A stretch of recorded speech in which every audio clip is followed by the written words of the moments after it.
Olá pessoal, mais um Literatos e nesse vídeo vamos estar iniciando um novo quadro aqui do canal que a gente vai chamar de Pílula Filosófica, do qual nós vamos estar analisando temas, questões do mundo contemporâneo, questões filosóficas de clássicos da filosofia e vamos estar falando sobre essas temáticas. Às vezes temáticas que estão também em pauta aí na mídia, nas redes sociais, no YouTube. E nesse vídeo, para iniciar, nós vamos estar falando aqui sobre Gessé Souza e a armadilha do pobre de direita. Gessé Souza é um sociólogo aí já famoso, já teve best-sellers, inclusive o livro que dá título aí o vídeo Pobre de Direita é um dos best-sellers que está há várias semanas aí no top da revista Veja de não ficção. E as temáticas do Gessé Souza, ao mesmo tempo que me chamaram a atenção para o lado bom e ruim, para o lado ruim, me colocaram pulga atrás da orelha e assim, dessa forma, eu busquei outras referências de outros intelectuais falando sobre, abordando a temática do qual Gessé Souza aborda principalmente nesse livro Pobre de Direita. Então, qual é o meu incômodo com a relação a este livro em especial, né? E que aborda, e que de certa maneira é abordado indiretamente sobre em outros livros do mesmo autor. Primeiro eu queria, como formado em filosofia, fazer a observação do caráter retórico das obras do Gessé Souza, principalmente o Elite do Atraso. Porque quando a gente tem uma obra intelectual, principalmente eu que sou da área de filosofia, muito embora você possa discordar da abordagem dos clássicos, daquilo que os clássicos, dos argumentos do que os clássicos oferecem, você pode pegar um Marx, por mais que você discorde dele, por exemplo, você vai ter argumentos técnicos sobre um assunto e nesse argumento técnico do qual ele usa, vou usar essa expressão, argumento técnico, você pode apresentar as objeções ao argumento ou as teses ou a viabilidade daquilo que ele e daquilo que no decorrer do tempo foi se concretizado a partir das ideias desse autor. Então, por exemplo, você pode, no caso de Marx, falar, olha, o tão sonhado socialismo não se efetivou. Você pode falar que as utopias aí que foram construídas na prática não funcionaram. Você pode questionar tecnicamente o conceito de ideologia, mas você não vai encontrar, mesmo no Marx, um caráter retórico e até mesmo de panfletarismo na obra dele. Sempre vai ter uma abordagem técnica de como, no entender dele, funciona aquilo que ele quer explicar. O que a gente não encontra muitas vezes nas obras de Gessé Souza. E eu quero ilustrar, por exemplo, com um exemplo. A Rede Globo, o Grande Capital, ou até mesmo abordando a questão, tentando dar uma desculpa na corrupção que houve no período do PT. Como eu já disse, a própria Lilia Schwartz, que tem um viés mais de esquerda, ela aponta a questão da corrupção no seu livro sobre o autoritarismo da corrupção que houve no governo do PT. Mesmo que ela possa, de alguma forma, ser identificada com o partido ou com a ideologia do partido. Mas seu intelectual, seu técnico também apontar aquilo ali e não existir o aspecto do panfletarismo. Então, só para ilustrar a própria contradição do argumento dele, quando ele, por exemplo, usa da questão da Globo, é que a própria direita odeia a Globo, né? E faz campanha de boicote à Rede Globo. Entendeu? Então fica meio complicado você falar que a Globo apoiou isso, ou aquilo, ou faz parte de um determinado sistema, sendo que muitas vezes existe uma grande militância do partido do qual ele critica contra a Globo. Esse é só para ilustrar, um dos problemas da questão do pobre de direita.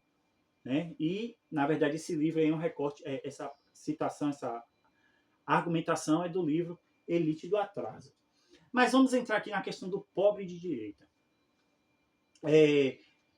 Eu fui ver uns vídeos, principalmente do professor Paulo Giraldelli, e de uma outra intelectual lá da UFBA, historiadores, me fugiu o nome dela aqui, eu vou deixar linkado aí na descrição do vídeo, é que existe problemática quando você vai abordar e até os argumentos, não só o título, mas os argumentos da ideia de pobre de direita. Primeiro é que a problemática é de que você ser pobre, você tem que ser de esquerda. Esse é um grande problema e equívoco. Mesmo porque a própria esquerda fala de que o mundo tem variáveis, é flexível, não é rígido, é plural. Esse é melhor. Né? Então, se o mundo é plural, a gente tem que entender, mesmo que a gente tem que ler a realidade de que existe o pobre de direita e procurar entender esse fenômeno. Claro que, obviamente, o livro é uma proposta de compreender o fenômeno. Muito embora o próprio título sugere de que esse fenômeno não possa ser aceito. Né? O título do livro sugere de que não deveria existir o pobre de direita. Então, esse é um dos grandes problemas, de que o pobre tem que ser de esquerda. Então, como a gente tem uma sociedade plural e dinâmica, você vai ter o pobre de direita, você vai ter o negro de direita. Né? Porque, necessariamente, uma pessoa de direita não é uma pessoa preconceituosa. Geralmente, a pauta da direita é falar bem assim, olha, ou que não existe racismo, ou que o racismo não pode ser visto da forma como a esquerda lê, ou que se o negro se esforçar, ele vai conseguir o lugar de trabalho dele, e outras questões. A extrema-direita que vai ser um espectro político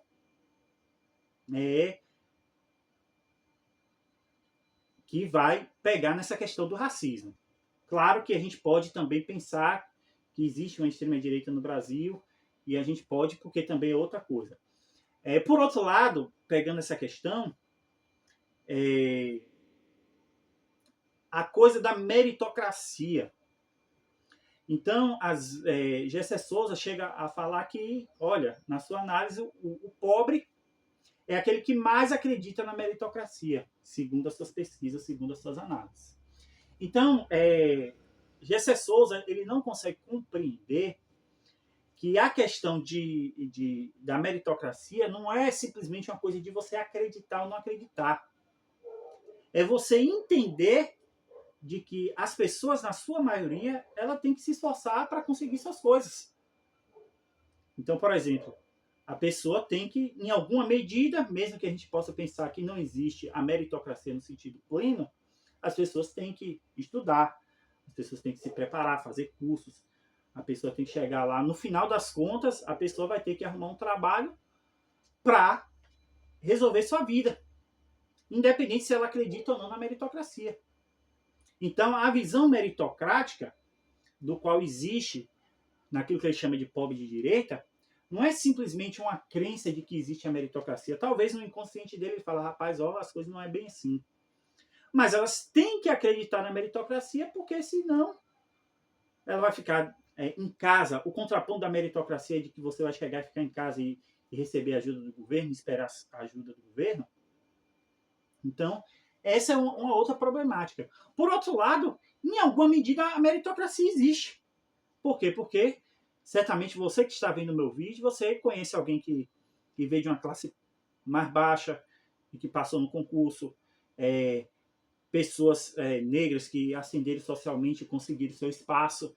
Isso, aí o sociólogo vai falar, olha, dentro de um certo nicho de pessoas que nasceram em determinado setor, a minoria, sei lá, que nasceram pobres, a minoria que nasceu negro, conseguiu ascender. Isso é uma análise sociológica que deve ser levada em consideração.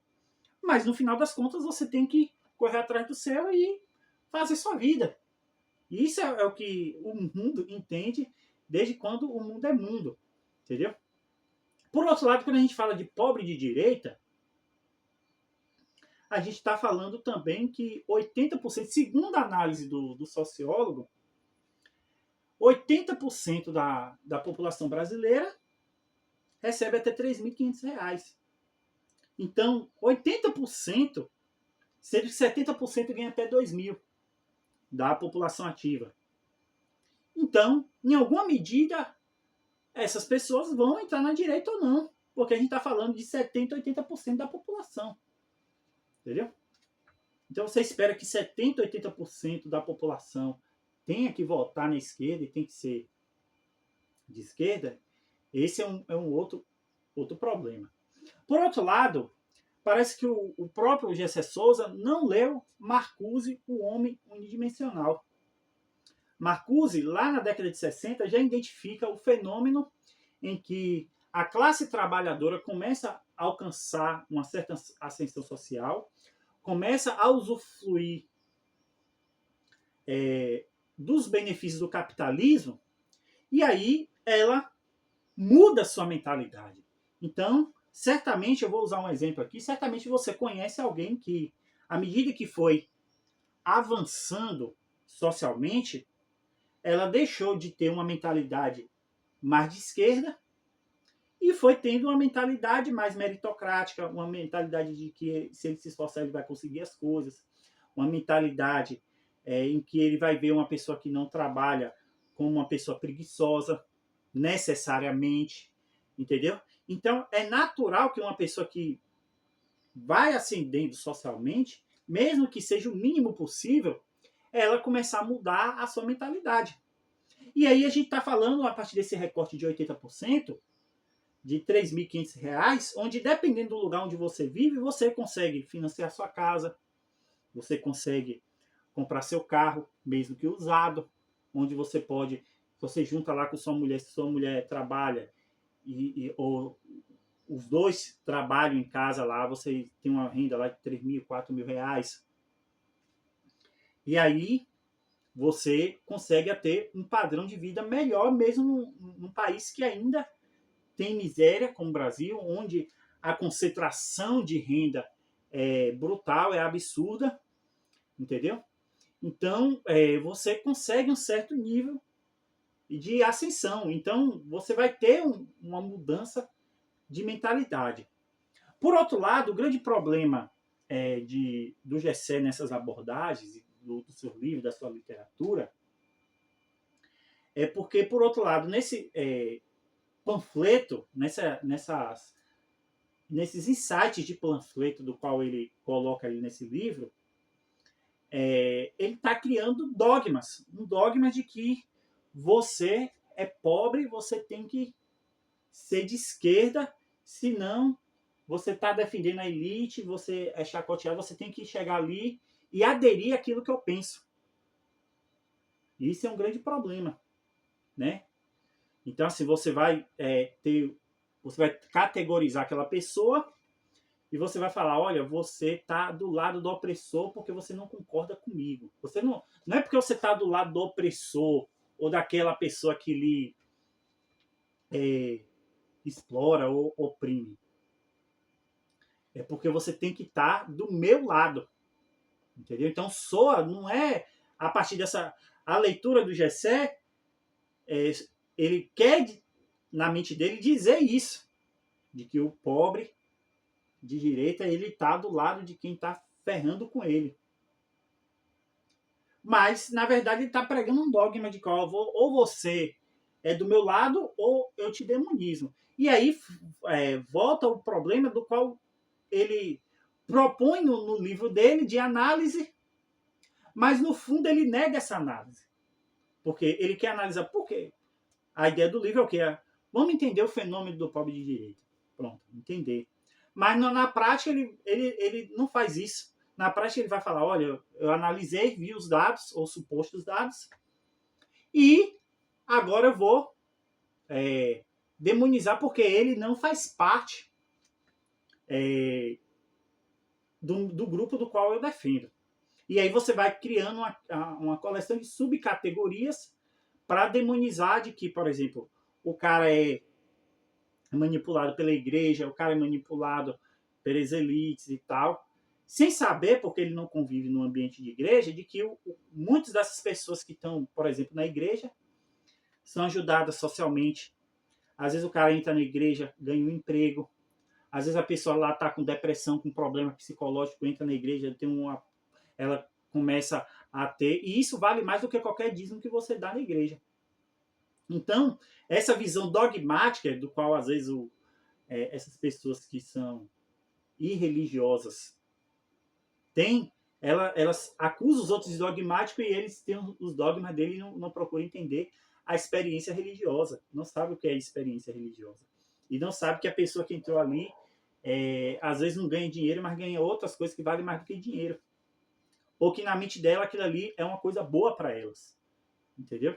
Então, a questão não é se a religião é boa, Deus existe ou não, se aquilo é verdadeiro ou não, seja qual for a religião. A questão é que aquilo ali funciona para elas. Para elas ali, aquilo ali está funcionando, gerando efeito. Entendeu? Então, essa visão dogmatiza, vem dessa dita esquerda carcomida que está presa há 200 anos do Manifesto Comunista e do Capital de Marx há 200 anos atrás. De que você tem que acabar com a religião, de que a religião é ignorância e quem adere à religião é infantil. E eu acho que, para finalizar, a grande questão do Gessé Souza, com essa coisa do pobre de direita, é que até os setores intelectuais têm percebido que essa dita esquerda que está no poder hoje não representa os ideais da esquerda, de que é emancipar o pobre, de que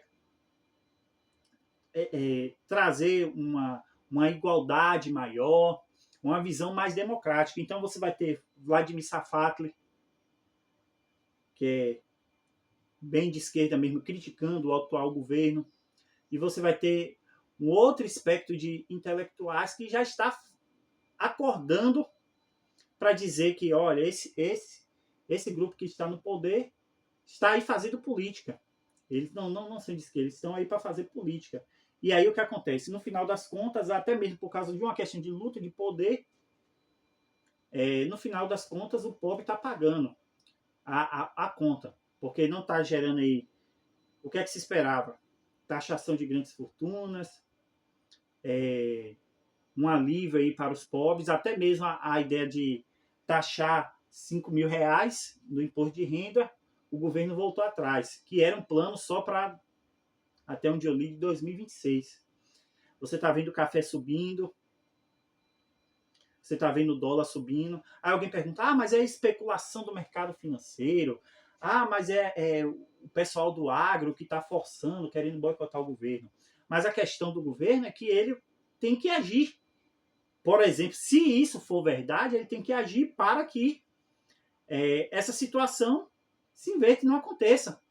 Vai subsidiar o café, vai subsidiar o óleo para o pobre, vai ter que ter uma solução alternativa para que não surja impacto na mesa do mais pobre. Vai ter que criar mecanismos para garantir com que essas situações adversas não possa causar impacto na população mais pobre, que é a que mais sofre. E aí você vai ver no cotidiano, a todo momento, pessoas pobres e insatisfeitas com o atual governo. E outra questão, que é o seguinte, que é tão dogmática, que você vai falar que a esquerda é um partido político e não um ideal. Esse é o grande problema. Então você taxa, assim como a direita tem que ser não um ideal, mas um partido político. Então, suponhamos, se você tem que votar X, se você não votar em X, você não é de esquerda. Você tem que votar em Y, senão você não é de direita. Aí você cria ali os rachas e as demonizações. Por quê? Porque você votar, mesmo que aquele partido na prática não tenha representado os ideais daquilo que ele diz defender. Então, pessoal, espero que tenham gostado. Como já disse, estamos em várias plataformas aí. Tem um Pix para contribuição e até a próxima.